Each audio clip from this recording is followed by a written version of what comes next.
Bueno, buenas tardes para todas y para todos. Eh, esta tarde en el conversatorio nos acompaña eh, Erwin Eduardo Cardona. Erwin es egresado de la maestría en Psicoanálisis Subjetiva y Cultura de la Universidad Nacional y está en este momento terminando el doctorado en la, doctorado en la Universidad de Antioquia. También trabaja como profesor universitario y nos va a acompañar esta tarde con el contagio epidémico y el niño como objeto de violencia, crisis en el lazo social. Entonces, bueno, Erwin, te agradecemos mucho por haber aceptado la invitación y bueno, la idea es que tú comiences, pues plantees lo que consideres, lo que tienes pues para plantear y abrimos lugar al conversatorio para que Bueno, tengan las preguntas, los comentarios, pues muchas gracias a todos los asistentes. Bueno, entonces tiene la palabra.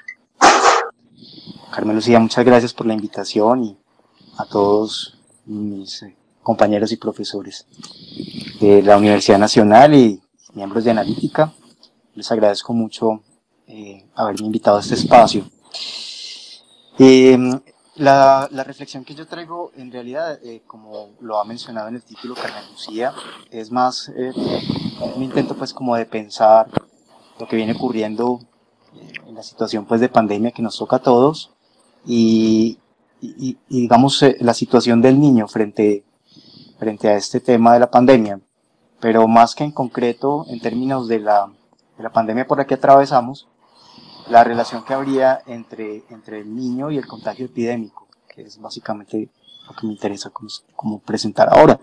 Y para eso, pues he traído una reflexión de lugares que son comunes para todos los que participamos pues de la teoría psicoanalítica. Básicamente mi reflexión va a estar centrada en el trabajo de Freud de Tótem y Tabú. Básicamente desde ahí es que voy a hacer la presentación. Y he recurrido a una novela de Whitman que se titula Los cuclillos de Midwich.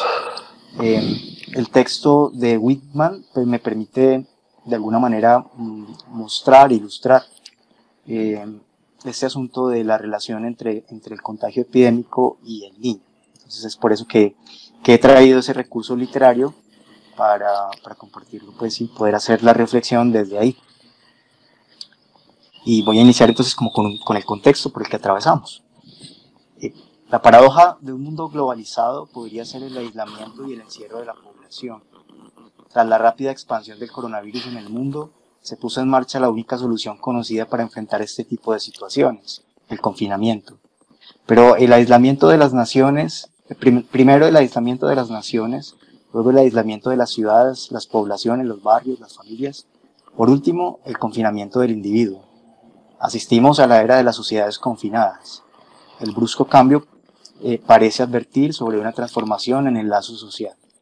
En adelante, el distanciamiento social determinará las formas de relación para el sujeto. El tabú a tocar se convierte en la prohibición por excelencia y el temor al contagio genera un rechazo generalizado al encuentro con el semejante. Hoy, el mundo continúa conmocionado por la pandemia del COVID-19, mientras se anuncian nuevos aislamientos obligatorios, cierre del comercio y las escuelas, y se pronostican crisis en la economía y hambrunas. Bajo el argumento de prevenir el contagio se han confinado poblaciones enteras, especialmente niños, adolescentes y ancianos. Aunque los estudios sobre la enfermedad indican que los niños en la mayoría de los casos solo desarrollan síntomas leves, estos han sido considerados vector de contagio. De esta forma pasaron a ser concebidos como sospechosos que, al camuflar los síntomas, encubrían su letalidad. Estudios recientes en Europa muestran que la carga viral del coronavirus que portan los niños es 3 veces mayor a la de los adultos. A diferencia de otras enfermedades respiratorias, donde la carga viral está en relación proporcional con los síntomas, en la infección por coronavirus, la mayoría de los niños permanecen asintomáticos. Aunque los estudios concluyen que esto no hace a la población infantil más contagiosa, los niños y los jóvenes han pasado a convertirse en potenciales sospechosos de contagio. Lo cierto es que durante la pandemia el niño devino ominoso por el peligro que representa para la transmisión del virus.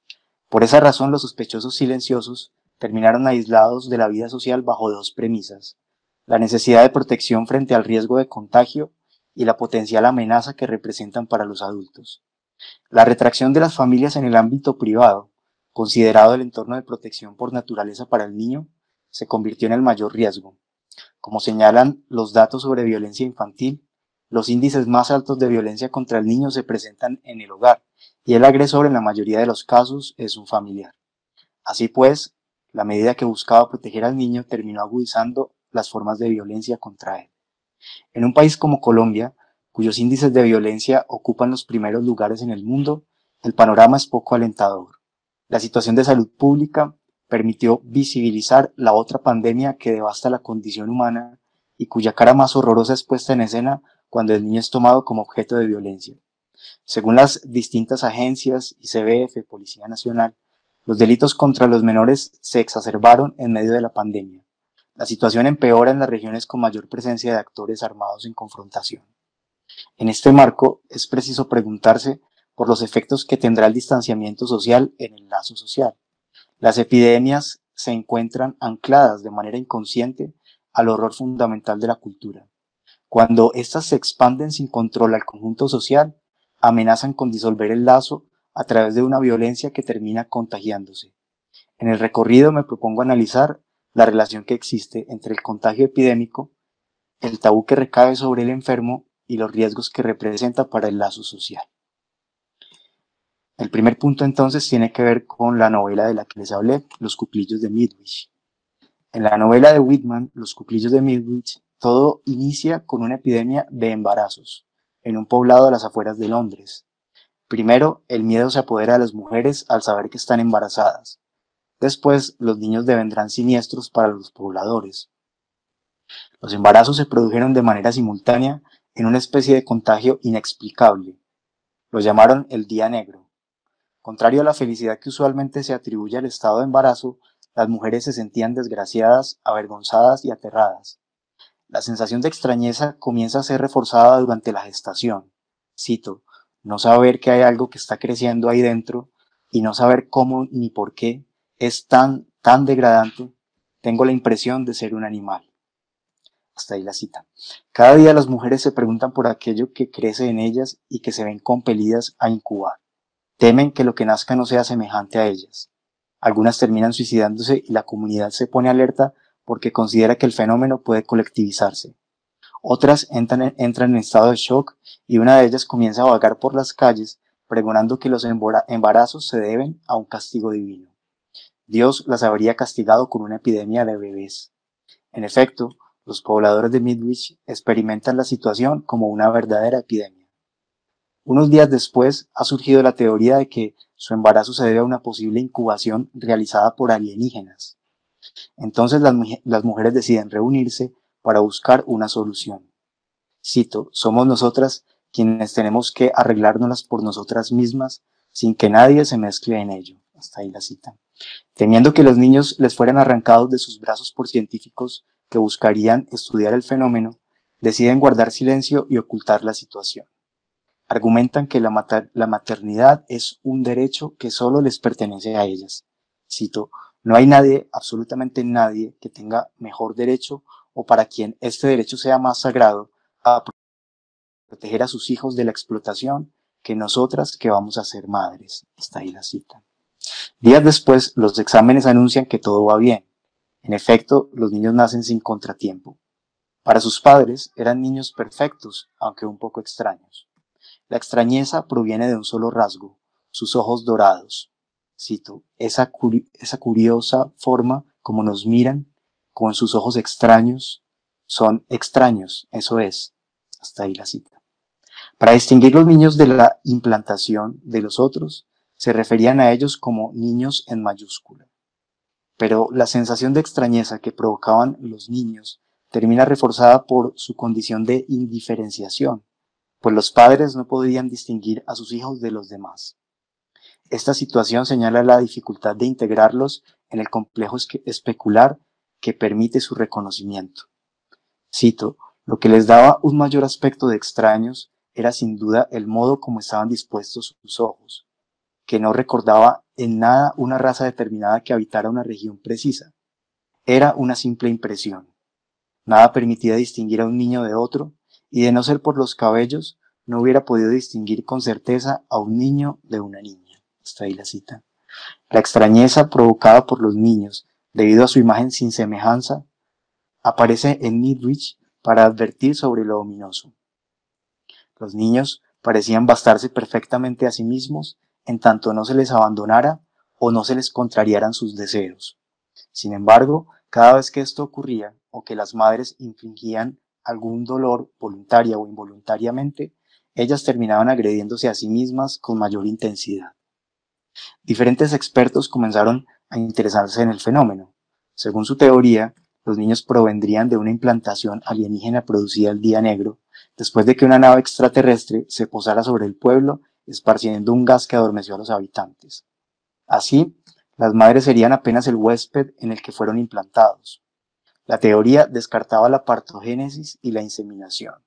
Atribuían el fenómeno a un proceso de xenogénesis, cito, producción de una forma diferente a la del padre, o quizá deberías decir del otro, puesto que no se trata realmente del verdadero padre. Hasta ahí la cita. Fue así como los niños comenzaron a ser concebidos como invasores provenientes de un lugar absolutamente otro. Eran extraterrestres.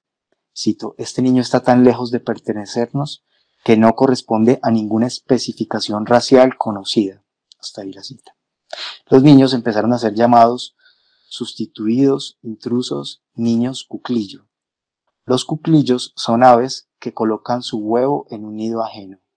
Cito, el problema empieza realmente una vez ha eclosionado el huevo. En efecto, ¿cuál será la próxima tentativa de ese pequeño cuclillo?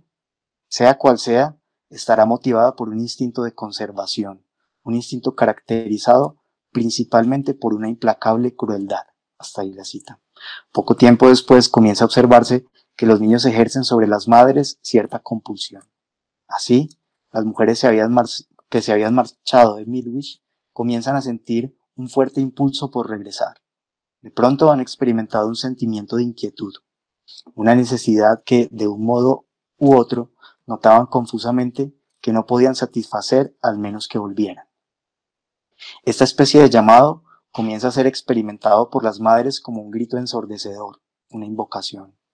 Pero la influencia que ejercen los niños sobre sus madres parece sobrepasar cualquier barrera, instalando una especie de efecto reflejo. Así, una mujer que había punzado sin culpa a su bebé al cambiar sus pañales, afirmó que el bebé la había mirado fijamente con sus ojos dorados y la había obligado a infligirse el mismo tratamiento. Esta especie de mímesis de la agresión terminará siendo experimentada por todas las madres de los niños cuclillo. Quienes comienzan a observar el fenómeno buscan una salida para evitar la influencia que ejercen los niños sobre sus madres. Lo primero que se proponen es separarlos de sus madres para lograr disminuir dicho influjo. Como ellas son consideradas madres huésped y sus esposos no se consideran padres de los niños, lo que se propone es que los hombres alejen a las mujeres de los niños cuclillo. Es entonces cuando los niños sustituidos comienzan a ser percibidos como intrusos. Lo cierto es que los niños comenzaron a verse como portadores de un mal epidémico, y los pobladores desarrollaron un temor frente a ellos que terminó en un miedo a tocarlos. Esta especie de prohibición evoca las prohibiciones tabú a las cuales se refirió Freud en el segundo ensayo de Tótem y Tabú. Allí ubica en la serie de objetos tabú al niño.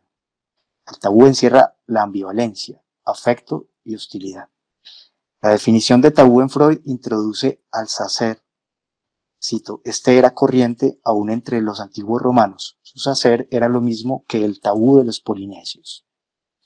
El tabú contiene dos significaciones contrapuestas que Freud resalta. Cito, por una parte nos dice sagrado, santificado, y por otra ominoso, peligroso, prohibido, impuro.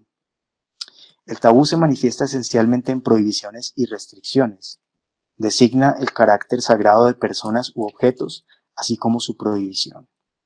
Los fines tabú son diversos: proteger a ciertos personajes importantes, proteger a los débiles, preservar al sujeto de los peligros, proteger a los seres contra la cólera de los dioses, proteger a las mujeres, niños y hombres comunes en general del poderoso maná de los sacerdotes y jefes. Pero además, cito a Freud, esta fuerza adhiere a todas las personas que son algo particular como reyes, sacerdotes, recién nacidos, a todos los estados excepcionales como los corporales de la menstruación, la pubertad, el nacimiento, a todo lo ominoso como la enfermedad y la muerte, y a lo que con ello se relacione en virtud de su capacidad de difusión o de contagio. Hasta ahí la cita.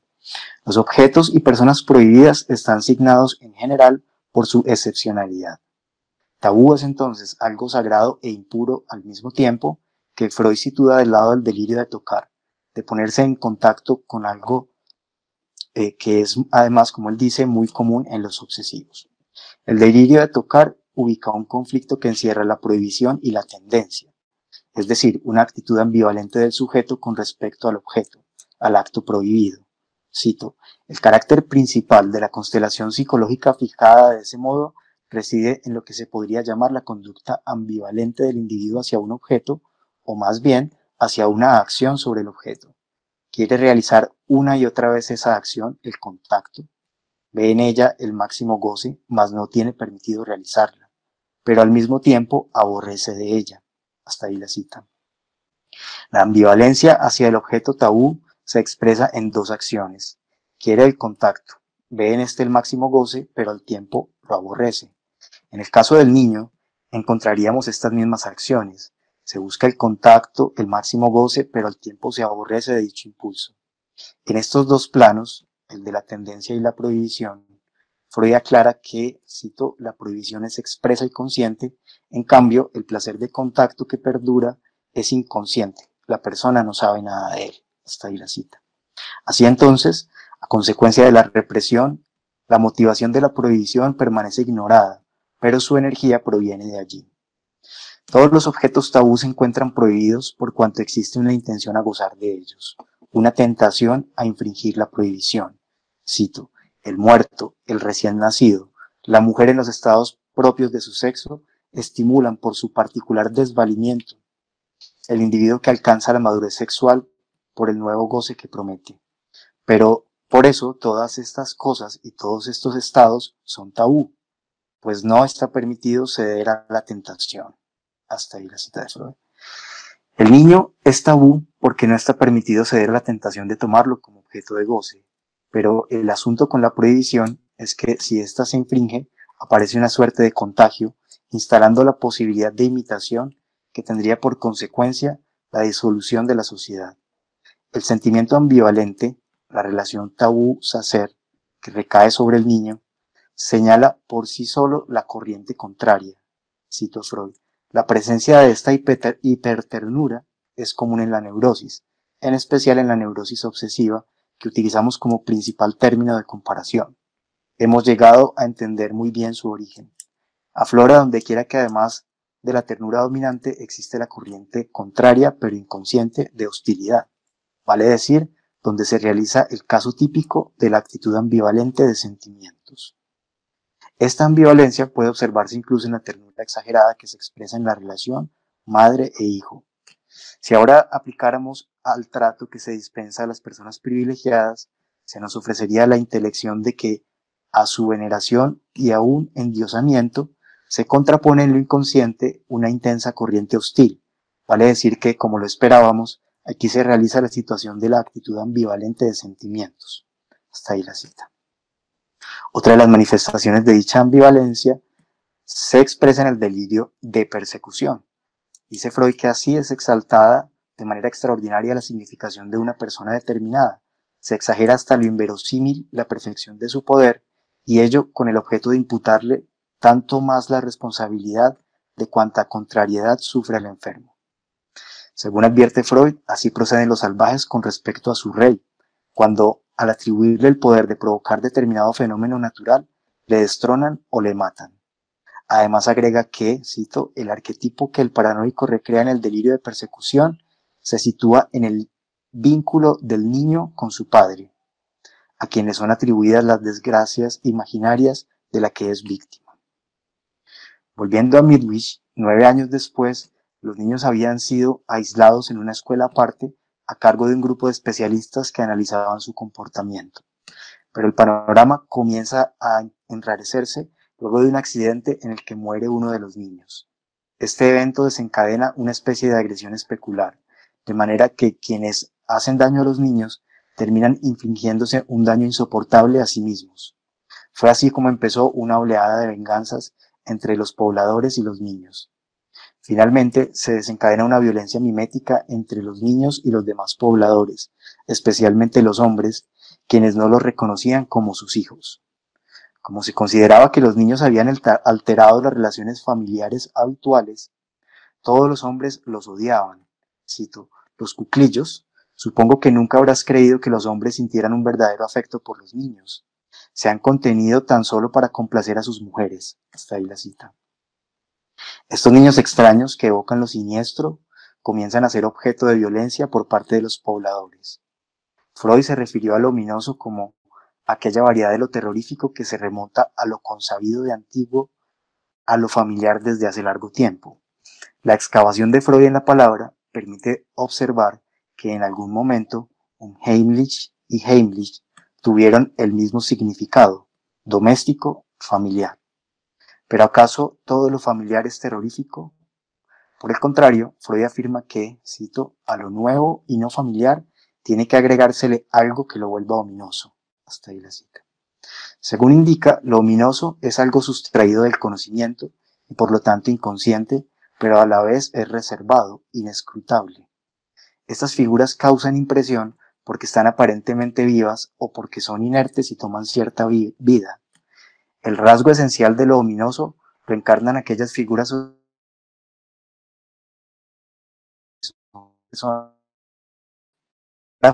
sería Hoffman, el hombre de la arena, que le arranca los ojos a los niños, sería una figura por excelencia de lo ominoso. En el cuento de Hoffman, el monstruo le arranca los ojos a los niños cuando se portan mal. El rechazo de dichas imágenes está orientado por un mecanismo de defensa que se origina en el núcleo narcisista del sujeto. La imagen rechazada no es más que la imagen de un doble del sujeto que, cito, ha devenido una figura terrorífica del mismo modo como los dioses, tras la ruina de su religión, se convierten en demonios. Hasta ahí la cita. Así pues, la imagen ominosa de los niños de Midwich encierran algo de lo horroroso en cada uno que retorna de manera ominosa causando extrañeza. Dioses que ahora devienen demonios. Su majestad del bebé que parece advenir como un monstruo. Al no poder ser reconocidos por el otro, es decir, al no integrarse en el complejo especular, los niños comienzan a ser vistos como algo con imagen y sin semejanza. Citó a Whitman, y Dios dijo, citó el señor Luke Body, hagamos al hombre a nuestra imagen y semejanza. De acuerdo, pero entonces, ¿qué son esos niños? Dígamelo, ¿qué son? Sobre ese desconocimiento de los niños, los pobladores buscarán legitimar las acciones de violencia. Cito, ¿qué son? No pueden ser lo que nosotros llamamos un hombre, ya que su estructura interna está concebida de otro modo. Su semejanza lo es con algo distinto. Poseen la apariencia del género humano, pero no su naturaleza. Y puesto que son de otro género, y que el asesinato consiste, por definición, en matar a una persona de su propia especie, el hecho para nosotros de matar a uno de ellos es realmente un asesinato. Parece que no. Una vez planteado esto, hay que ir más lejos, ya que, puesto que el hecho de matarlos no está legalmente prohibido, ¿cuál debe ser nuestra actitud respecto a ellos? Hasta ahí la cita. Este fragmento evoca la distinción realizada por Agamben respecto al sacer, la cual se distancia de la versión adoptada por Freud respecto al sacer del tabú. Para Freud, la condición del sacer reposa en la ambivalencia y es por eso que lo tabú puede ser objeto de adoración pero también de violencia. En Agamben, por el contrario, la condición sacer descansa en el estado de excepción, lo que hace que al estar exceptuado de la ley se pueda matar impunemente, al tiempo que se considera insacrificable. En efecto, parte de las discusiones de los hombres en Midwich giraban en torno a la necesidad de integrar a esos niños extraños a la ley para evitar que la oleada de venganza terminara en un exterminio de los unos contra los otros. Cito, necesitamos un código aplicado a los niños, medios por los cuales les pueda ser impuesta la ley como a nosotros. La extrañeza de los niños proviene además de su aparente madurez. Aunque son niños de tan solo 9 años, parecen comportarse como adultos. Uno de los hombres, luego de entrevistar a uno de los niños, indica haber quedado aterrado frente a sus respuestas. Cito: "Nunca en mi vida he estado más cerca del pánico". Esa combinación niño-adulto me pareció como cargada de una significación que desmoronaba todas las bases sobre las que se asienta el orden de las cosas. En aquel momento fue para mí un golpe, una revelación, y juro que me sentí aterrado. Les vi de pronto como en una doble imagen, individualmente aún como niños, colectivamente ya como adultos. Hasta ahí la cita. La sensación de extrañeza provocada por los niños termina erosionando cualquier argumento de razón y desemboca en una disputa entre los niños y los hombres. Sin embargo, algo de esta combinación niño-adulto muestra que existe una relación íntima entre los unos y los otros que deviene ominosa. Lo cierto es que la violencia mimética termina esparciéndose a través de actos de venganza. Los hombres buscarán la manera de eliminar lo siniestro y aparentemente monstruoso a través del exterminio de los niños. La imagen sin semejanza de ellos servirá de base para la justificación de los hombres, cito, en la necesidad de luchar para la supervivencia de nuestra especie. Pero cuando esta necesidad se deja sentir, no experimentamos el menor remordimiento al aprobar sin reservas aquello que eliminará el peligro, venga de donde venga: lobos, insectos, bacterias o virus. No ofrecemos cuartel y por supuesto tampoco esperamos su perdón. Hasta ahí la cita. Esta connotación epidémica de los niños parece advertir el asunto del que se trata. En varias ocasiones el relato se refiere a epidemias padecidas en Midwich. Primero fue la fiebre aftosa, luego vinieron los embarazos masivos y con ellos los suicidios que amenazaban con colectivizarse. Después vino una epidemia de neumonía que incluso cobró la vida de 3 de los 61 niños, y finalmente los niños cuclillo representan el virus que amenaza con destruir a la población de Midwich. En las últimas escenas, los pobladores se dirigen a quemar a los niños, pues serían los portadores de la muerte y el mal del pueblo.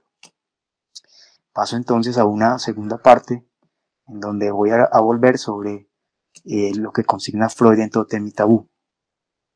Buena parte de las definiciones de Freud sobre el tabú fueron tomadas de Wundt. En el trabajo de este se encuentran varias soluciones al horror que causan determinados objetos y que tiene como consecuencia la prohibición de tocarlos. Este tabú puede recaer también sobre animales, personas u objetos. En el segundo caso se encuentran los enfermos. Según Wundt, el tabú proviene del miedo a la acción de poderes demoníacos. Solo después el tabú se distancia del demonismo para integrarse en las tradiciones. Es así como el tabú se convierte en el fundamento de los mandamientos y las leyes. Designa lo que está prohibido tocar por su carácter de impuro y por tanto se manifiesta en el horror al contacto. Pero Freud avanza un poco más en las hipótesis de Wundt al anotar que el tabú alberga una ambivalencia en cuanto es impuro y al tiempo sagrado, de allí que albergue a la vez la veneración y el aborrecimiento. En ese sentido, se considera que quien tiene el tabú puede contagiarlo, bien sea a objetos inanimados o a quienes entran en contacto con él. De hecho, cito, las personas o cosas tabú pueden compararse a unos objetos cargados con electricidad. Son la sede de una fuerza temible que se comunica por contacto y libera dañinos efectos si el organismo que provoca la descarga es demasiado débil para contrarrestarlos.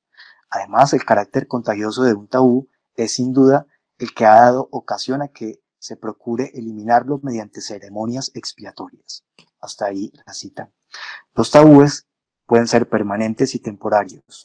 El tabú instala una limitación. Las personas se someten convencidas y saben que su violación se castigará con la mayor severidad. Las prohibiciones, en muchos casos, tienen que ver con la libertad de movimiento y de trato.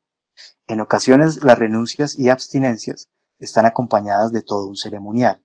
Cito, todas estas prohibiciones parecen suponer algo de la índole de una teoría, como si ellas fueran necesarias por poseer ciertas personas y cosas una fuerza peligrosa que, casi al modo de una infección, se contagiaría por contacto con el objeto cargado. Hasta ahí la cita. El peligro puede tener que ver con la persona portadora del tabú y con la carga que se le estima, pero quien lo porta se convierte en prohibido y por tanto también en peligroso. Según Freud, esta fuerza adhiere a todos los estados excepcionales como ya lo he mencionado ahora, en el caso de la menstruación, la pubertad y el nacimiento. Para Freud, el tabú de contacto y la angustia de tocar producen un delirio de tocar que se hace manifiesto en la neurosis obsesiva. El delirio conlleva a la configuración de ceremoniales que buscan evitar el desastre. En el caso de los obsesivos, había observado que estos se comportan respecto a los otros como si fueran portadores de una peligrosa infección que podrían contagiar por vía del contacto. Si esto ocurriera, quien toca a alguien tabú se convierte también en tabú para los demás. La prohibición tabú conlleva a una renuncia generando grandes restricciones, las cuales en ocasiones pueden ser superadas a través de rituales obsesivos, como, dice Freud, la más usual de estas acciones obsesivas es lavarse con agua, compulsión a lavarse. Pero el asunto con la prohibición tabú es que busca contener una pulsión, de allí su carácter ambivalente. Cito, quiere realizar una y otra vez esta misma acción. Mientras la prohibición es consciente, la intención de contacto es inconsciente. De esta forma, a la pulsión no le quedará más que buscar placeres sustitutos. Según Freud, las prohibiciones tabú provendrían de afuera y habrían sido impuestas por las generaciones primitivas. Esta prohibición se habría instalado debido a la inclinación que había hacia dicha acción. Esta inclinación estaría orientada por el placer que proporciona la actividad ahora prohibida. La ambivalencia radica en que les gustaría transgredir la prohibición, pero sienten miedo de hacerlo. Las dos grandes prohibiciones para Freud son matar el animal totémico y el incesto. Esto parece conducir al punto nodal de las neurosis. Así pues, cito, el fundamento del tabú es un obrar prohibido para el que hay intensa inclinación en lo inconsciente. El asunto con el tabú es que instiga la tentación de violar la prohibición. Cuando alguien viola un tabú, al convertirse al mismo tiempo en tabú, tienta a otros a seguir su ejemplo.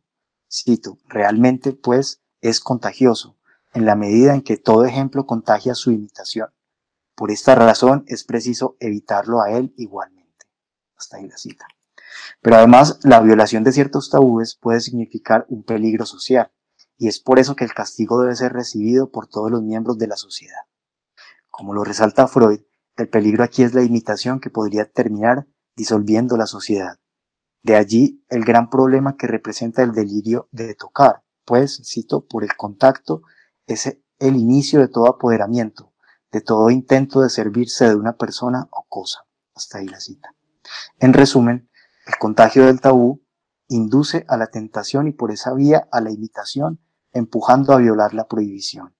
Dice Freud, es preciso admitir además que si el ejemplo de un hombre que ha violado el tabú seduce a otro para realizar la misma acción, la desobediencia a la prohibición se propaga como un contagio.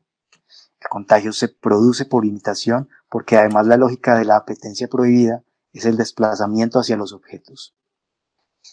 De la violación de un tabú, los primitivos temían un castigo, generalmente una enfermedad. Y cuando la violación del tabú no era vengada, se temía que ésta retornara en el colectivo. Por lo tanto, se apresuraban a ejecutar el castigo omitido.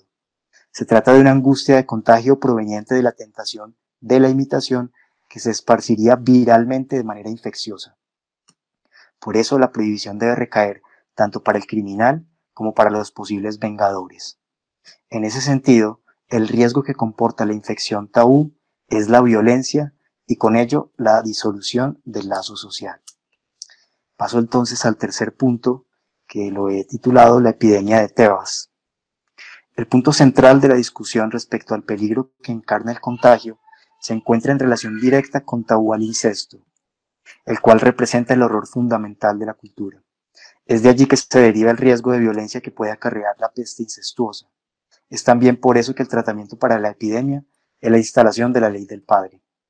En Midwich, los niños cuclillos representan el horror al incesto, pues su engendramiento no solo no es reconocido por sus padres, sino que además el proceso de procreación denominado xenogénesis da cuenta de una reproducción sin padre, sin otro. De allí que los hombres del pueblo propongan como solución separar a las madres de sus crías. Pero además de ello es preciso recordar que el relato se tejió para explicar la procedencia de los niños. Según se decía, estos habían sido implantados por alienígenas y por eso también devinieron extraños. Lo cierto es que esta imagen sin semejanza los emparenta con una alteridad absoluta que los torna monstruosos ante los pobladores de Midwich, y es por eso que encarnan el mal absoluto. También Edipo representa al monstruo que trae la peste. La tragedia inicia justamente cuando el pueblo tebano se congrega para solicitar a Edipo rey que encuentre el remedio para la peste epidémica. Tebas se encontraba, cito a Sófocles, consternada por la desgracia. No puede levantar la cabeza del abismo mortífero en que está sumida. Los brotes fructíferos de la tierra se secan en los campos. Perecen los rebaños que pasen en los pastizales. Despuéblase con la esterilidad de sus mujeres. Un dios que trae el fuego abrasador de las fiebres, la execrable peste, se ha adueñado de la ciudad y va dejando exhausta de hombres la mansión de Cadmo, mientras las sombras del Hades desbordan de llantos y de gemidos. Hasta ahí Sófocles. El abismo mortífero da cuenta de todos los males que encadena la desolación. Primero la peste, luego las hambrunas y finalmente la mengua en los nacimientos. De hecho, una de las lamentaciones del coro indica que los cadáveres sin sepultura se encontraban caídos en los campos propagando el contagio. En todo caso, la desgracia se había cernido contra sus vidas y por eso acuden a Edipo para buscar obtener a través suyo el auxilio de los dioses, pues el rey, por su lugar de excepción, es de alguna manera quien puede estar más cerca de la comunicación con ellos. De otro lado, había sido justamente Edipo quien en otras épocas había librado a Temas del tributo que pagaban a la implacable Esfinge, y por eso mismo consideraban que tenía alguna relación con las deidades. Lo cierto es que el pueblo le demanda salvar la ciudad. En la siguiente escena viene Creonte, su cuñado, a quien Edipo había enviado a la morada de Apolo a preguntar al oráculo cómo salvar la ciudad. El mensaje de Creonte es que si se encuentra el remedio para los males, estos se convertirán en un bien. Así pues, indica que, cito, el rey Apolo nos ordena expresamente lavar una mancha que ha sufrido este país y no dejarla crecer hasta que no tenga remedio. Hasta ahí la cita. ¿Por medio de qué purificaciones? Se pregunta Edipo. Cito, desterrando a un culpable o expiando un homicidio con otro homicidio, pues una sangre derramada es la causa de las desventuras de Tebas. Responde Creonte. Hasta ahí Sófocles. Lo que ha traído la peste de Tebas es la violencia homicida, pero no se trata de cualquier homicidio, sino de un regicidio, pues la muerte que aún no se ha vengado es la de Layo, rey de Tebas, a quien Edipo ha asesinado sin saberlo. La orden de los dioses es castigar al asesino. ¿Cómo no encontrar una pista de un crimen tan antiguo? Se pregunta Edipo. Creonte le informa que según el oráculo, el asesino se encuentra en Tebas, pero el rey no había podido ser vengado porque la Esfinge tenía sometido a Tebas a una vida de supervivencia centrada en el presente. Al enterarse Edipo del asunto, promete vengar la muerte de Layo, y es así como inicia todo el drama. Edipo se ha ofrecido para poner remedio a la pestilencia. Sabe que puede caer víctima del contagio, no solo de la peste, sino de la violencia mimética que ha producido la muerte de Layo.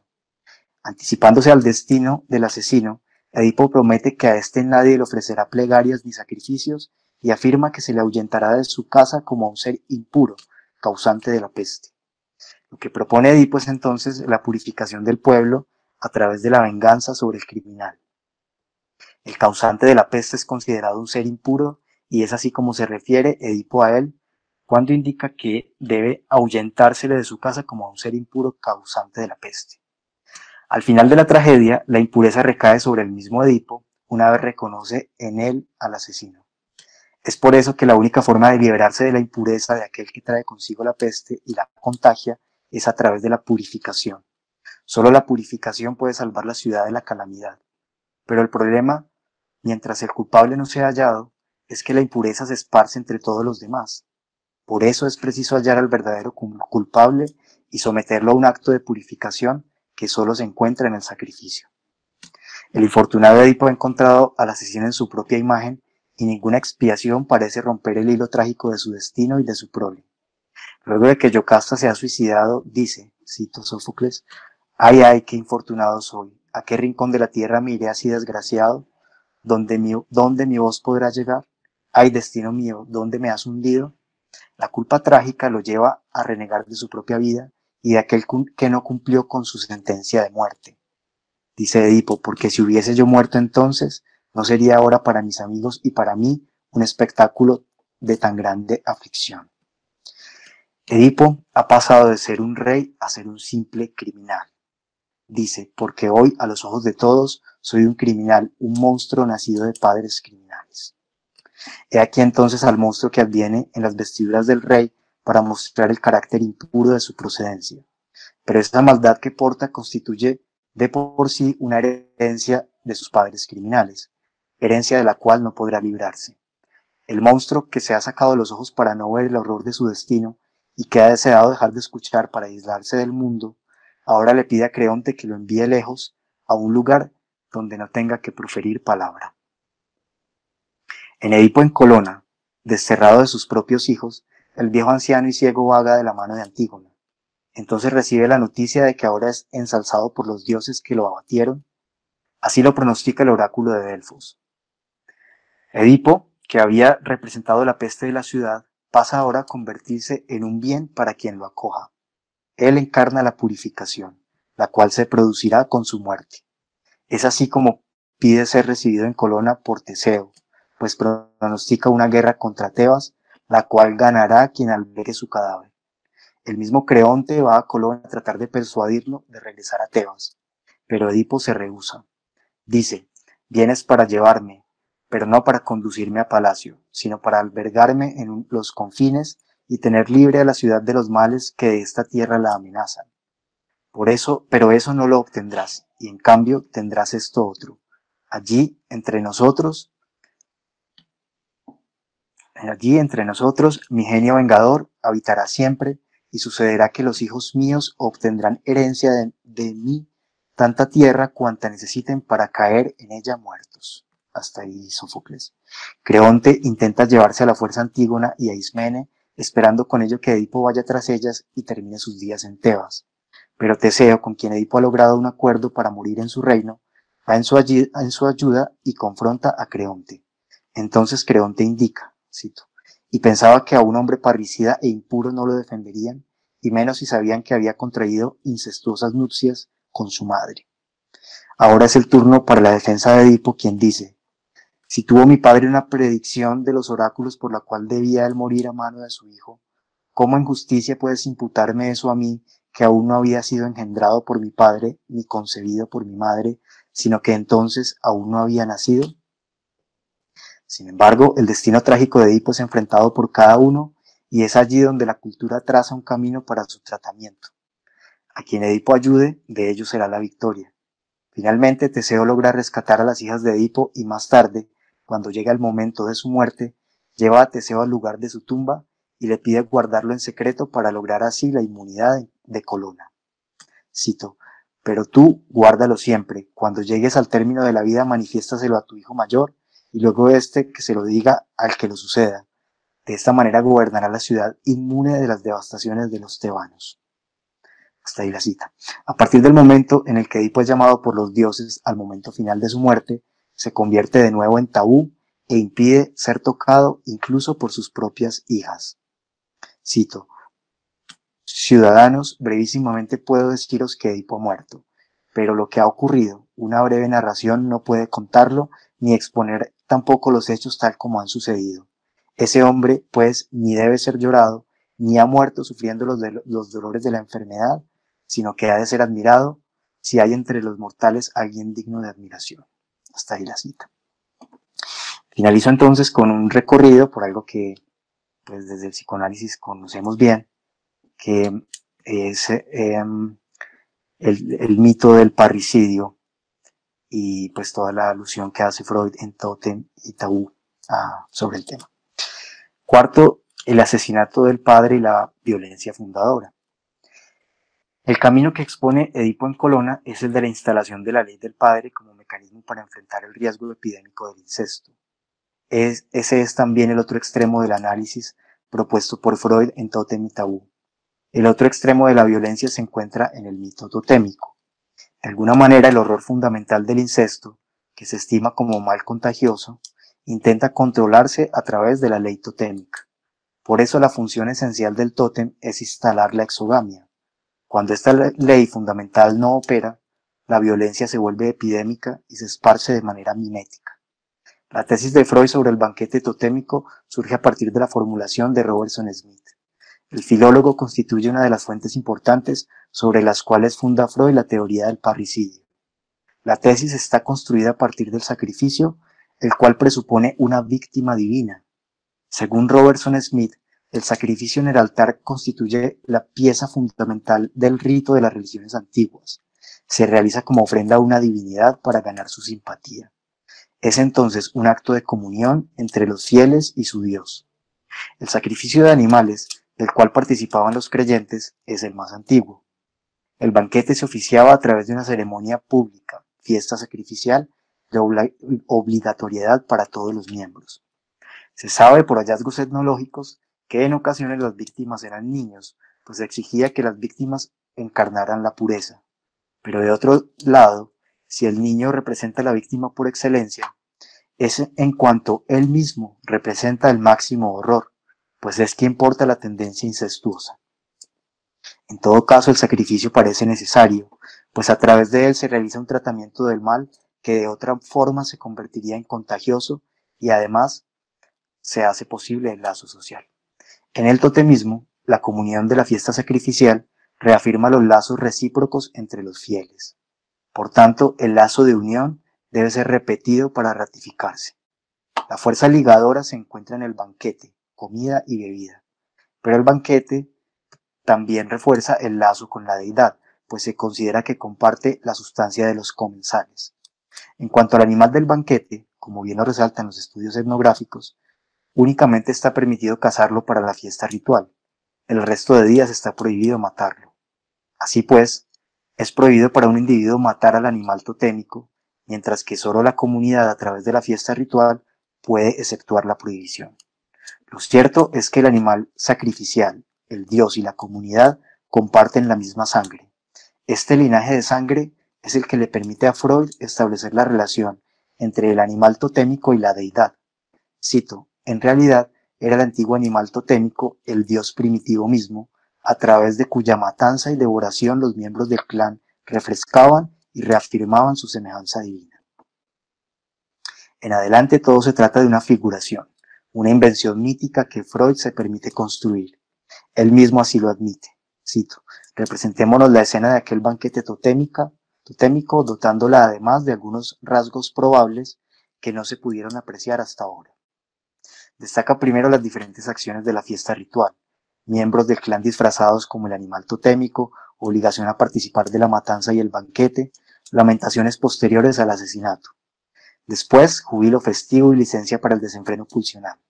La fiesta, como lo señalan los estudios etnológicos, se presta aquí para la violación solemne de las prohibiciones a través del exceso, el cual se hace imperativo. Así pues, cito, el talante festivo es producido por la permisión de todo cuanto de ordinario está prohibido. Este exceso festivo, ligado al lamento, lleva a Freud a indagar por el duelo que se aprecia en la fiesta totémica.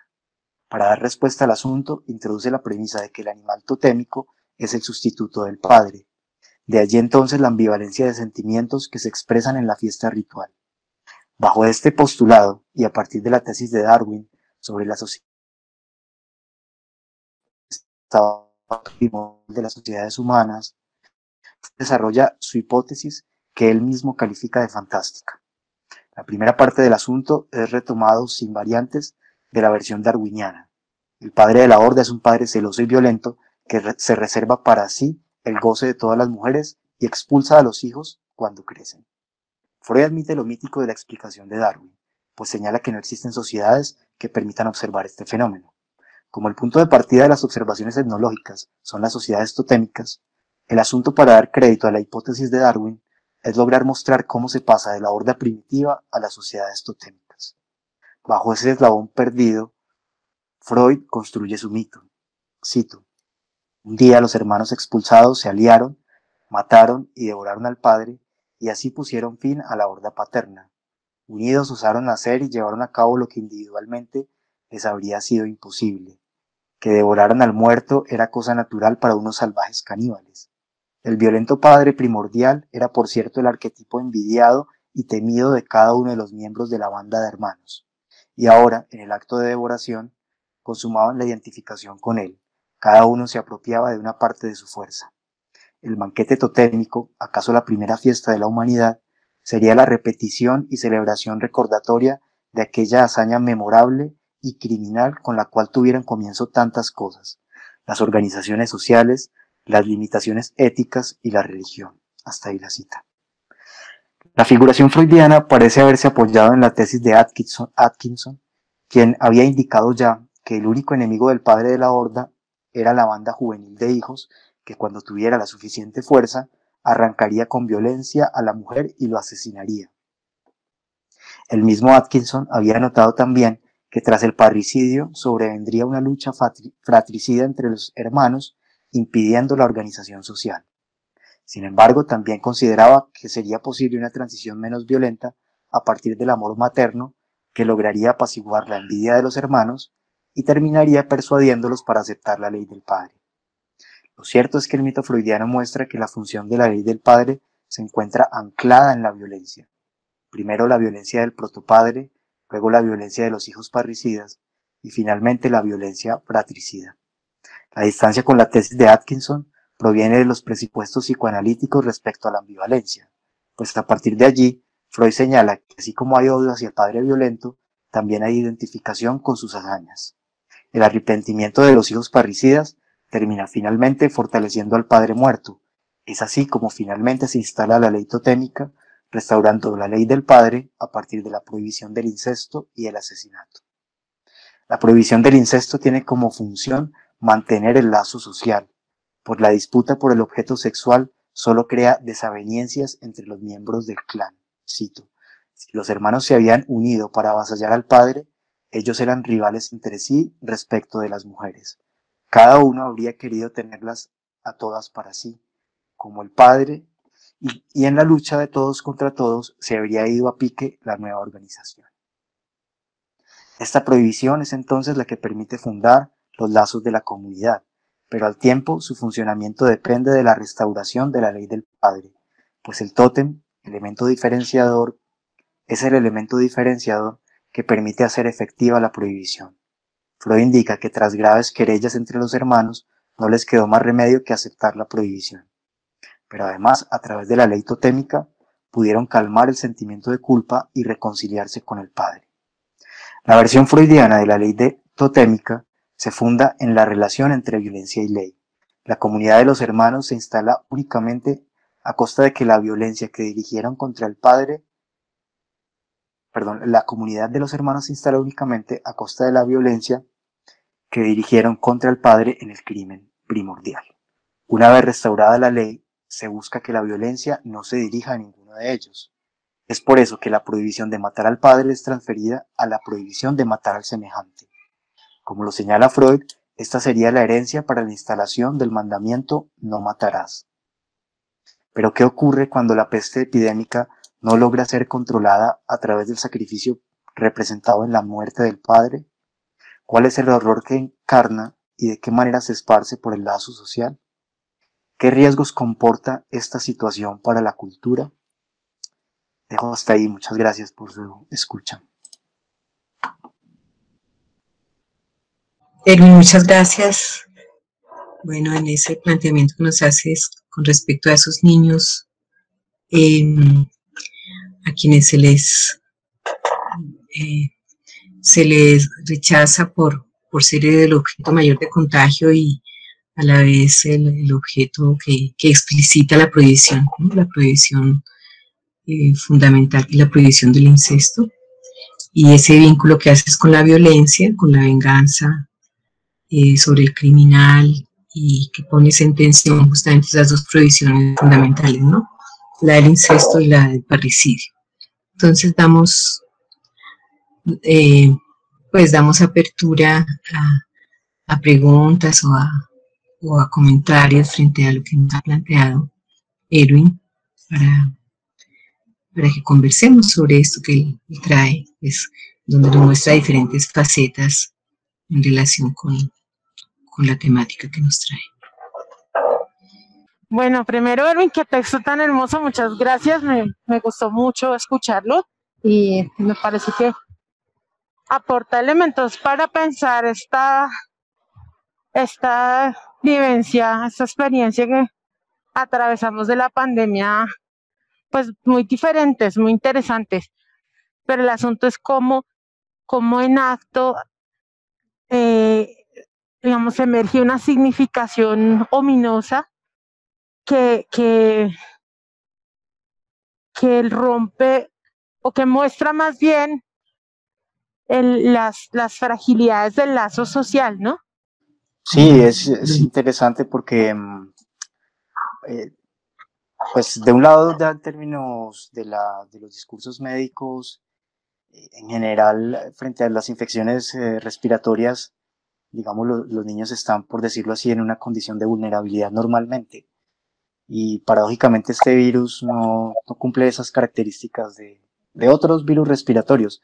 Pero, en efecto, eh, y lo digo incluso también como padre, pues uno justamente expresa ese temor al contagio de los niños, eh, que evidentemente pues está ahí, que tiene que ver con muchos padres que no han querido siquiera enviar a los niños a la escuela, a pesar de que algunas ya las han venido abriendo. Pero de otro lado, eh, se ha observado pues en ciertas discusiones científicas, incluso sobre todo al inicio, ahora se ha tratado como de rebatir eso, pero este asunto de que los niños eran en su mayoría asintomáticos y que pues evidentemente contagiaban el virus. Incluso en Europa, que ustedes saben que tuvo índices muy altos de mortalidad en el primer brote que hubo, sobre todo en Italia y España, de población adulta mayor, pues un poco atribuían esa infección de los adultos mayores a ese haberse encontrado en muchas ocasiones con sus nietos. Entonces, también eso ha circulado de esa forma, pero me parece interesante, como lo dice Andrea, porque creo que los dos elementos están. Evidentemente, pues hay un intento de proteger a los niños del contagio, pero por otro lado también se considera que son pues potenciales transmisores. Inclusive en ese estudio que mencionaba allí, se dice que el problema no está en el contagio entre los niños porque pues como generalmente no desarrollan síntomas, poco importa que se contagien entre ellos, pero que obviamente el riesgo está en que transmitan a personas mayores o con comorbilidades el virus. Eso pues en ese caso específico que mencionaba Andrea. Ese vínculo que tú señalas o esa tensión que planteas con respecto a como, a la transmisión de la peste, ¿no? La necesidad de la expiación, la necesidad del sacrificio y también como eh, la violencia en el lazo social. Quisiera como que, si quisieras como explicitarlo un poco más, ¿no? Que me parece interesante como todo ese desarrollo que haces, pero, pero que podría, creo que pues en la medida en que la traes como en apartados separados, se pierde un poco. No sé si quisieras explicitarla un poco más. ¿Mm? Voy a tratar, Carmen Lucía. Sí, pues yo creo que realmente está como el centro de la cuestión, que me parece interesante cuando uno justamente va a Edipo y observa que también pues la peste tiene que ver un poco con eso. Eh, y, y en cierta forma también los eventos sociales pues muestran un poco esa relación que habría.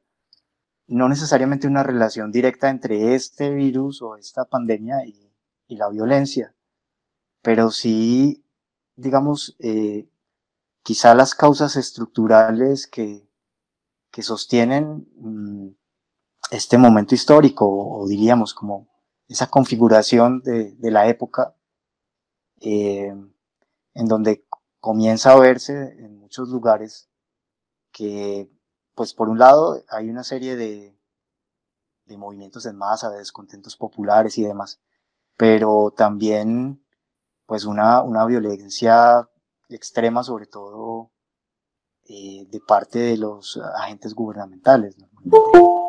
Eh, entonces, me parece que de alguna manera la la violencia que se deriva en general de la situación de la epidemia como como la vemos en Edipo, o como se ve en la novela que traje de Midwich, pues muestra que hay un cierto desajuste en términos de la organización del lazo social. Y claro, el problema con el contagio epidémico es que todo semejante comienza a verse como una potencial amenaza, como un riesgo. Entonces, en la medida en la que los semejantes se convierten en un riesgo, en este caso, pues para la salud, pues me parece que hay un cierto movimiento, no sé si de orden defensivo, pero en todo caso, sí el riesgo de que aparezcan pues distintas formas de violencia contra ese que puede ser una amenaza, en este caso biológica. Y aquí en Colombia pues hemos visto cosas muy complejas al respecto. Hemos visto en zonas rurales, en donde hay presencia de actores armados, que estos han asesinado a personas por violar la cuarentena, por ejemplo. Cuando hubo cuarentena estricta, pues en estos lugares donde la presencia del Estado es escasa, pero hay actores armados ilegales, pues hubo asesinatos que se fueron conocidos en la prensa y demás, por esa razón, porque alguien violó la cuarentena. Entonces, pues uno un poco ve que hay una cierta correlación entre esa amenaza que se percibe en el otro, en cualquier otro, porque finalmente aquí, pues yo tomé la beta del niño, porque es un poco lo que he venido trabajando, pero pues creo que en realidad, en este caso, evidentemente cualquier otro viene o se experimenta como una potencial amenaza de contagio. Y me parece que eso sí da lugar un poco a que puedan aparecer esas formas de agresión, sobre todo.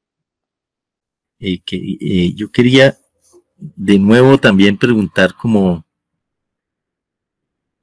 explicitaciones, porque yo realmente, Erwin, me perdí un poco cuando usted se metió, sin que no tenga relación, pero usted se metió a hablar de Edipo Rey, de Edipo en Colona, de Tótem y Tabú, el mito del asesinato del padre en la horda, y yo dije, bueno, ahora va a enganchar.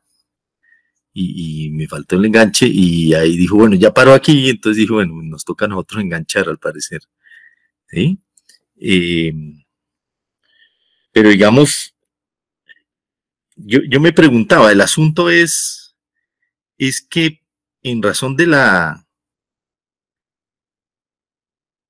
digamos, de la configuración actual producto del confinamiento, los niños pasan a ser percibidos como intrusos, pasaron a ser demonios y entonces hay que matarlos. Es por eso que hay que matar, digamos, eso es lo que usted saca de la novela de Wyndham, digamos, en la medida en que habría algo irreconocible en esos niños que no es humano y que por ende la violencia homicida podría acendrarse por esa razón, porque hay mucho de lo que usted plantea que es muy interesante para entender en general la violencia sobre los niños. Yo entiendo que usted le apunta a algo específico de lo que está sucediendo por el confinamiento. Y entonces ahí viene la referencia que usted hace a este libro de los cuclillos de Midwich y me preguntaba si era en ese sentido. Eso que aparece en relación con los niños como ominoso, eso que los convierte en demonios, que hace que haya algo en ellos que no sea un hombre y de lo cual yo no me puedo entonces defender tan fácilmente salvo atacándolos. Primero, si eso es así lo que está planteando y segundo, si es un elemento simplemente que viene a ser despertado.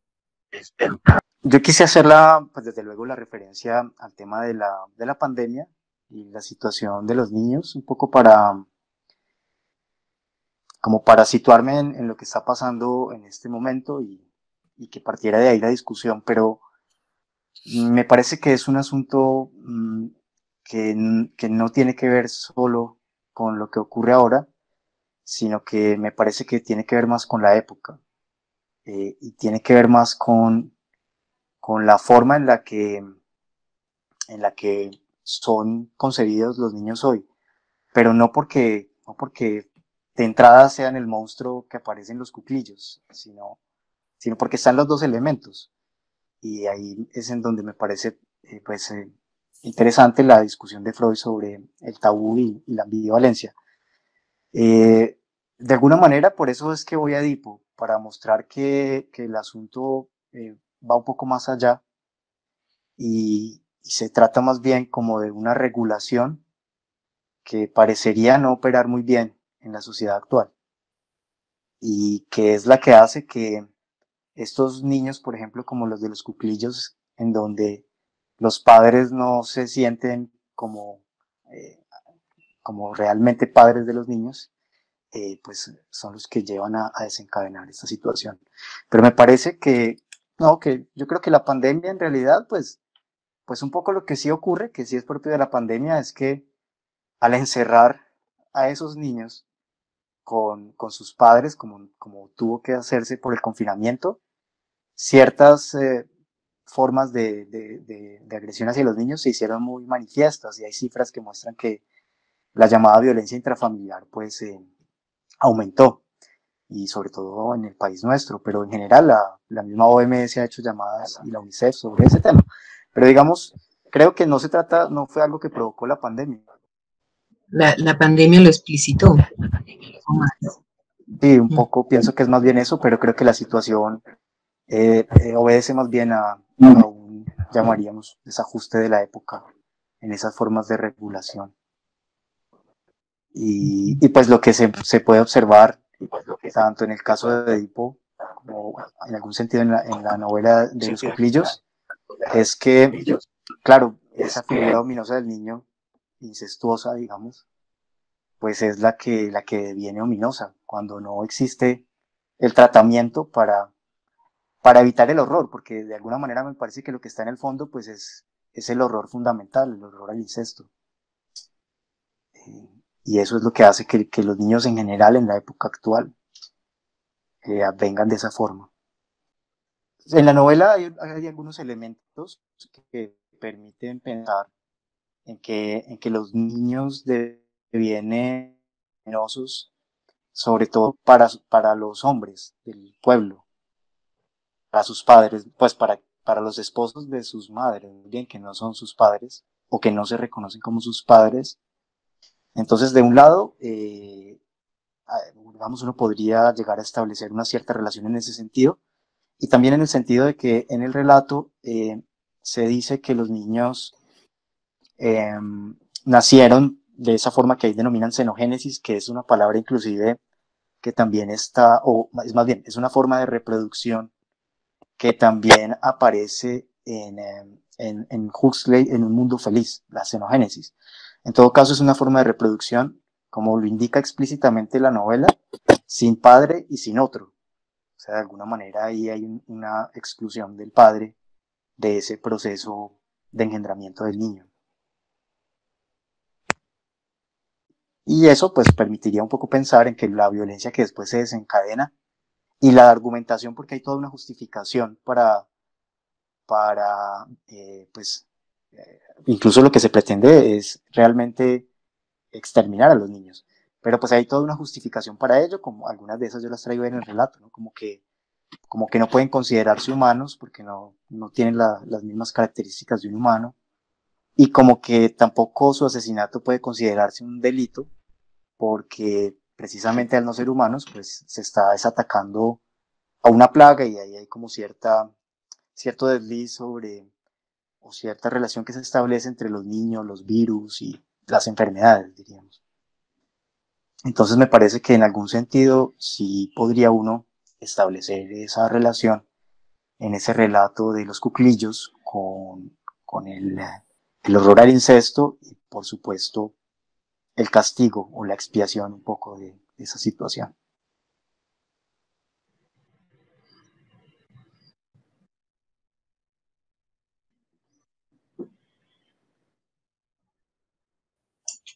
Sí, así es, Julio. Como si la pandemia fuera un castigo de los niños, que es un poco también como se ve en Edipo, ¿no? La epidemia, precisamente, eh, como lo dice el oráculo, la causa de la peste, entonces, como lo dice el oráculo, es justamente el parricidio, pero además el parricidio no vengado de Layo. Bueno, no, parricidio no, porque en principio pues no se sabe quién lo mató. El asesinato del rey, que no ha sido vengado, es lo que trae la peste a Tebas. Podría pensarse que ese padre, o mejor esos niños, una sociedad compuesta por unos niños sin padre, eh, podría situarse como una metáfora en relación con una sociedad sin padre, en el sentido de sin nombre del padre, sin, sin ese, eh, como ese ordenamiento que implica esa ley del padre, y en ese sentido eh, se dispara la violencia, se exacerba la violencia. Sí, esa me parece una hipótesis interesante, y es por eso que precisamente, como lo decía Pío, eh, pues un poco yo dejo ahí, pues porque me parece interesante justamente esos enlaces como el que tú estás haciendo ahora, Carmen Lucía. Yo lo comparto como hipótesis, creo que está en relación con eso justamente.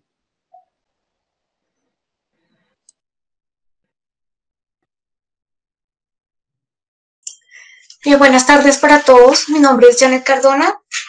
Respecto a este tema que trata Erwin la tarde de hoy,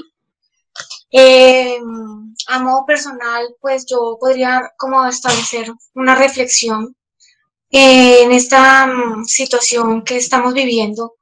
Consideramos que pues este enemigo invisible, eh, los niños son tomados de pronto como una víctima oculta, los cuales se puede convertir también en una crisis de derechos en cuanto a la parte de los niños, desencadenando en estos de pronto conductas de tristeza, agresividad, irritabilidad, porque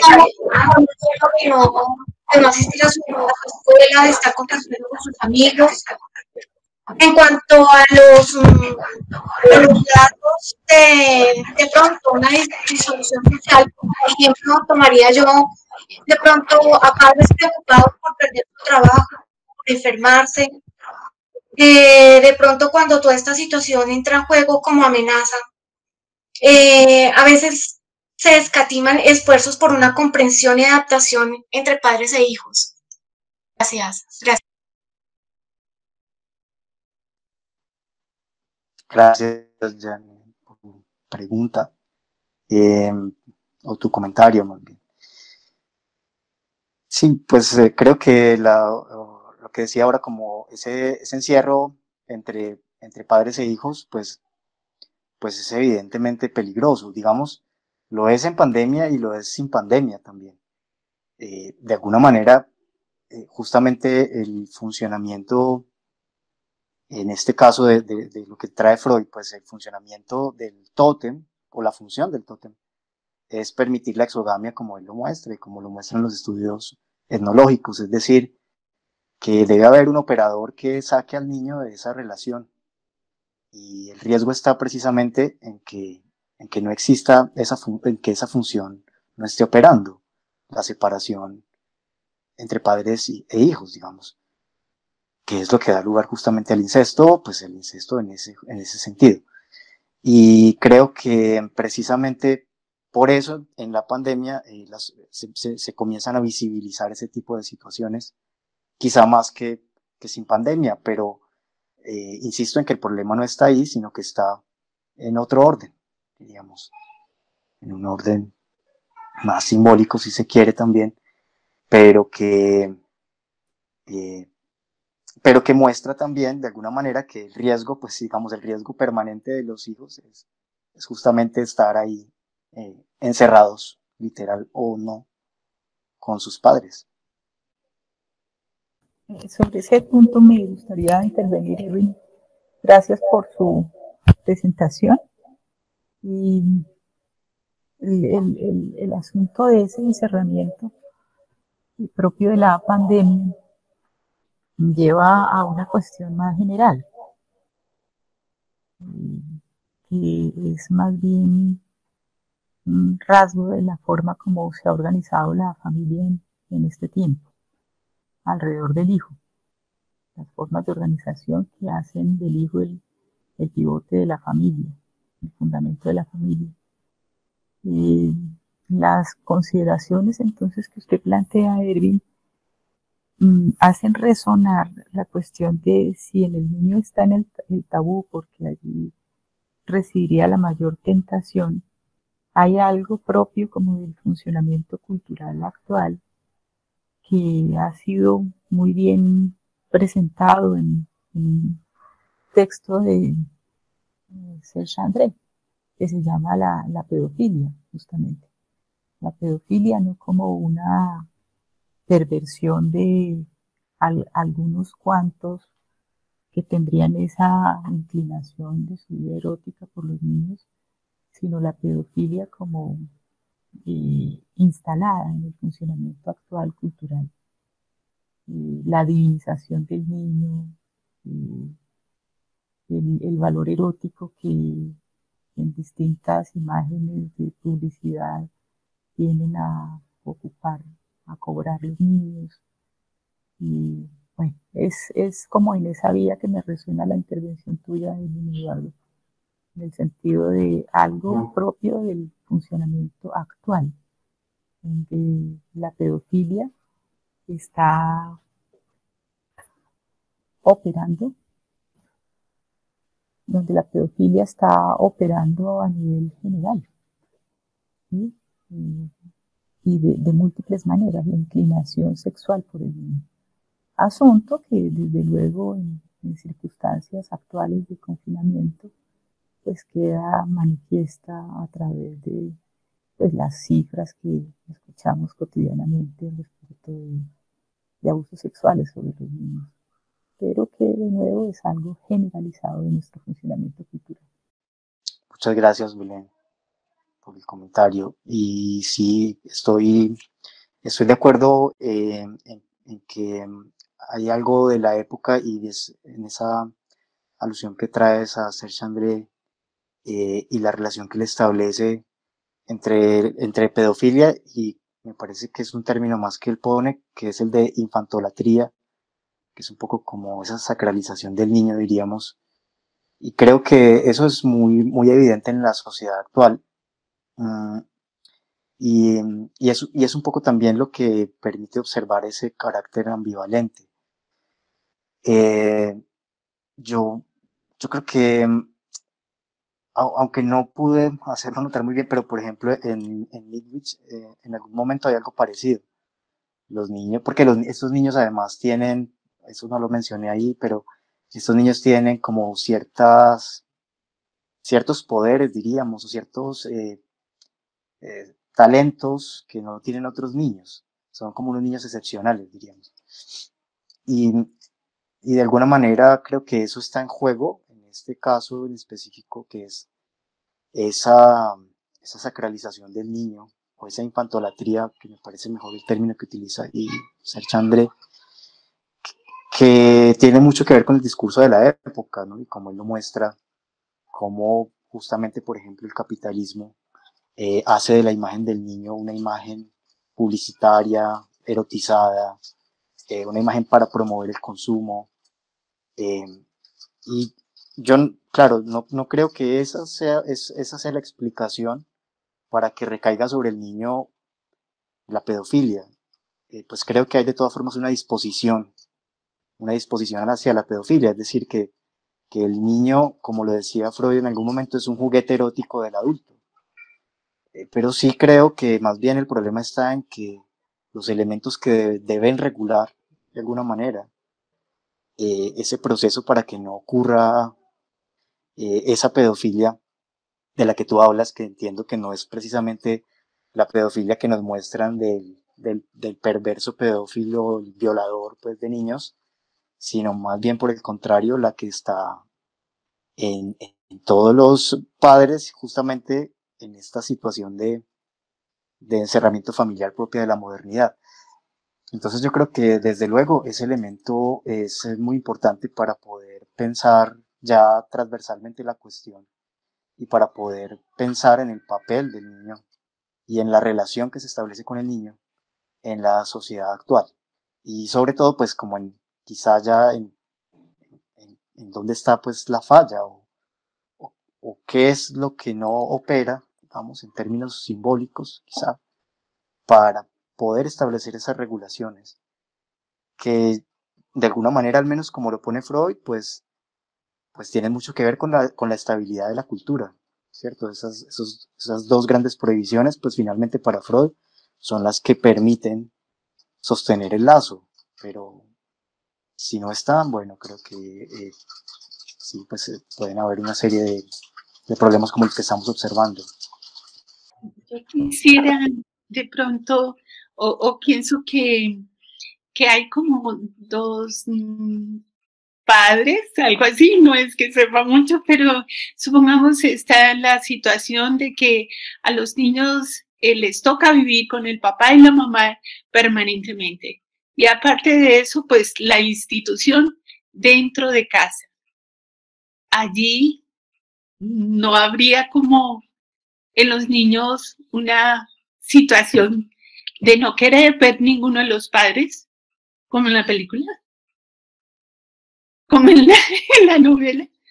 Sí, porque como que se cansan de ellos dos, tanto de la institución como de los padres, porque ellos están ocupados con sus trabajos y todo esto.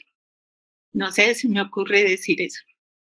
No estoy muy seguro, pues, como de haber comprendido bien, pero al menos en el relato de la novela, el asunto es que por lo menos el padre, o más bien no hay un padre ahí. Estos son hijos de sus mamás, en efecto.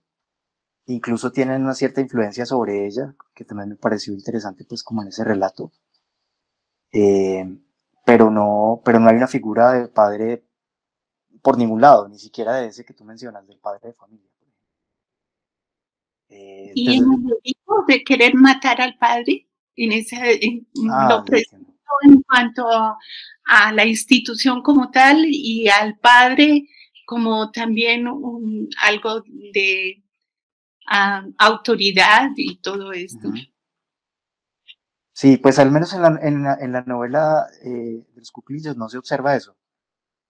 Que sería interesante, digo, en el sentido de que, pues si por lo menos quisieran matar a los padres, pues probablemente podían instalar algún tipo de organización social, no sé. Pero ahí no se observa eso, los niños no tienen pues ningún interés siquiera en absolutamente nada con los padres, e incluso la violencia que se les indilga es de orden más defensivo. Son los niños los que son agredidos y pues hay como un efecto ahí de rebote sobre quien los agrede.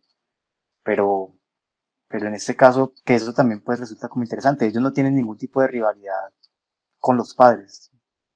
Un poco a propósito de lo que decía Cristina y lo que decía Rocío y pues las tesis que nos trajo hoy, pensaba justamente como un encuentro entre tres tendencias, ¿no? Los adultos idolatrando a los niños, los padres, pues, ¿no? Los niños explicitando ese deseo prohibido, ¿no? Que justamente es sobre el que debe operar la ley. Y en ese encierro, en esa dificultad como de la exogamia y de ese, como esa búsqueda como de la familia completamente unida, de la falta de exogamia justamente.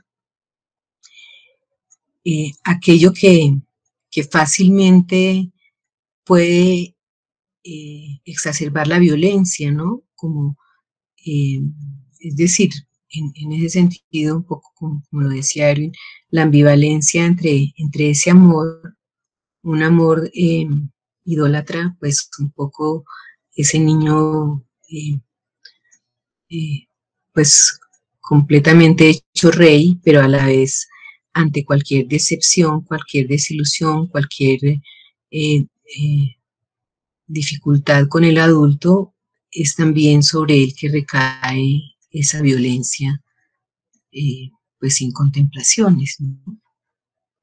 Pues por supuesto en unos más, en otros menos. Un poco pensaba en eso de cómo ese desencuentro con el prójimo, ese desencuentro con el sujeto mismo, pues recae fácilmente con quien está más cerca, que es con el hijo. Y en ese encierro, pues eso se hace mucho más evidente. De acuerdo, sí.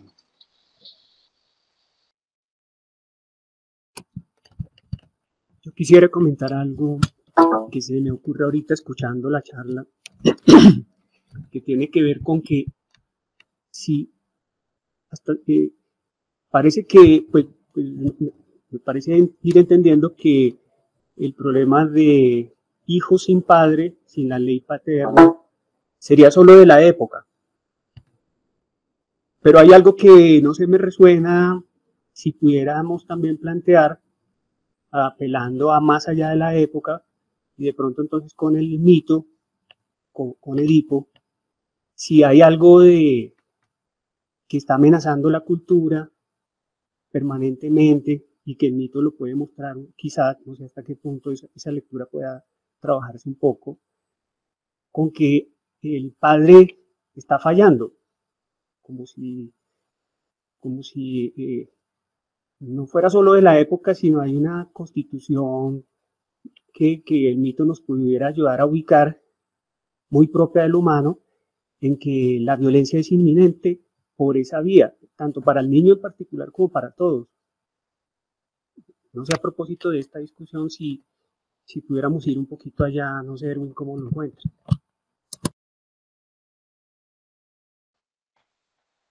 El experto en ese tema es Pío. No sé qué diría Pío sobre eso, me parece interesante esa discusión, porque precisamente desancla el fenómeno solamente de la época. Creo que hay un asunto en relación con la violencia y la ley y el padre, y diríamos la falla también del padre, como lo menciona Mauricio. No sé.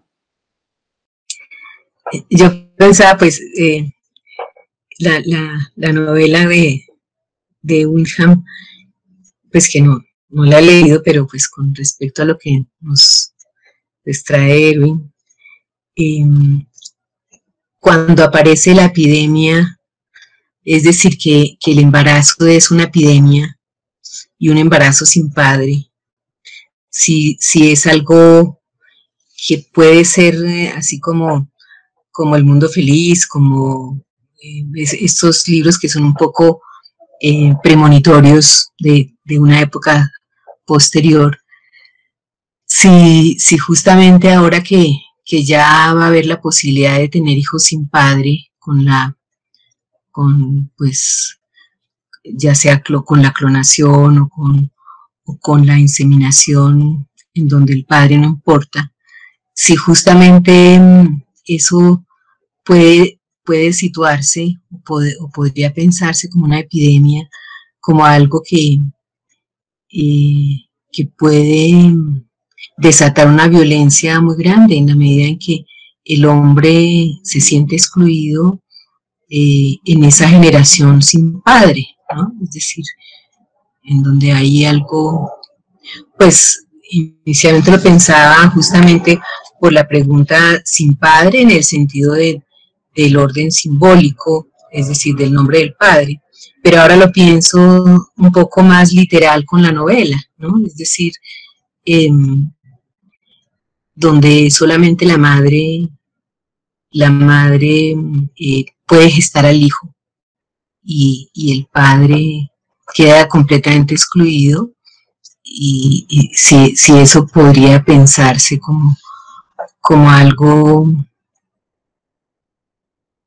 sí, como algo que justamente aparecen unos, digamos, unos sujetos en donde decir, un poco de manera literal pensaba con respecto a la novela. Sí, sí podría eso Sí, desencadenar. pues sí, de todas formas, y volviendo sobre el mito, pues creo que a pesar de que allí hay un lugar, digamos, estructural en términos del sostén de los lazos sociales que Freud pues exploró a través del tótem, la figura del tótem y de la función que tiene y de la función del parricidio más bien. De alguna manera me parece pues que también lo que muestra el mismo trabajo de Freud eh, es que es necesario, digamos, que esa violencia no desaparece, sino que más bien lo que ocurre es que pues instala una dinámica y esa dinámica hace que sea necesario sostenerla de alguna manera, ¿no? Los rituales, bueno, el mismo banquete totémico que se repite y se conmemora, digamos, eh, pues muestra que no hay posibilidad tampoco de instalar un lazo en el que por completo se deshaga uno de la agresión, por ejemplo. Entonces creo que, que en efecto eso mostraría que esa violencia, eh, tanto la violencia parricida como la violencia dirigida hacia aquel que comete incesto, pues es permanente, no hay nada que pueda eh, excluirla por completo, ¿no? Y eso mismo, como que dice Carmen Lucía ahora, en el sentido literal, pues si hay la posibilidad en efecto, como se dice hoy, de recurrir a unas formas de reproducción, incluso asexual, eh, y pues hay una serie de debates, ¿no? ¿Qué va a pasar entonces?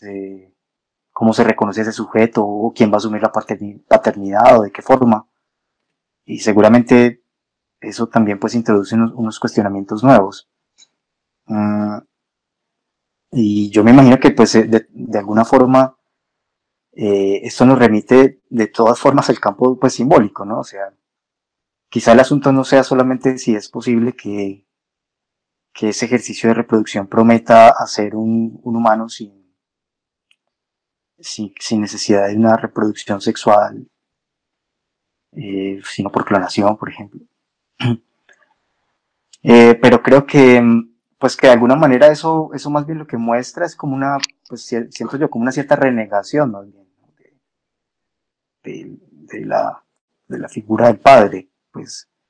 Pero también creo que habrán formas de enfrentar la situación, ¿no? Pues de alguna manera siento que también Lacan cuando introduce su desarrollo sobre el nudo borromeo y sobre el santón, pues ofrece una posibilidad de pensar en una sociedad que no está únicamente regulada bajo esa primacía, digamos, del Edipo y el parricidio como la que ahora describíamos con Freud, ¿cierto? Sino que se supone que también cada sujeto, pues, eh, tiene posibilidad de construir una solución para alojarse en el lazo social. Entonces creo que también habría que verlo en ese sentido, ¿no? Como, o sea, si nos podríamos situar únicamente ahí y pensar en que si falla eso que Freud proponía como aquello que permite establecer el lazo, que es pues la exogamia y el parricidio, si es posible entonces, o ya no tenemos entonces lazo social, o qué pasa pues con la cultura, pero creo que desde otros lugares es posible pensar en otras soluciones. Y creo que ahí habría pues una posibilidad de pensar lo que viene o lo que está sucediendo ya. Porque aún así, a pesar de que hay esta serie pues de de asuntos que hemos mencionado que son propios de la época y que dan lugar a estas situaciones de violencia o de pedofilia, pero pues de todas formas es posible aún hacer lazo, ¿no? Es posible aún vamos, construir comunidad y lo que habría que ver entonces pues es cuáles son esas soluciones o esas formas en las que es posible sostener el lazo sin necesidad del mito parricida y de la versión, digamos, clásica del Edipo. Bueno, queda como pregunta si realmente es posible, ¿no? Pues porque no sé si al plantearlo como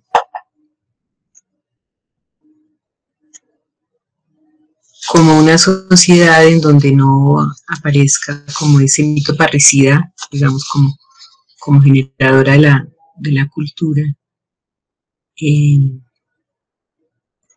si justamente pues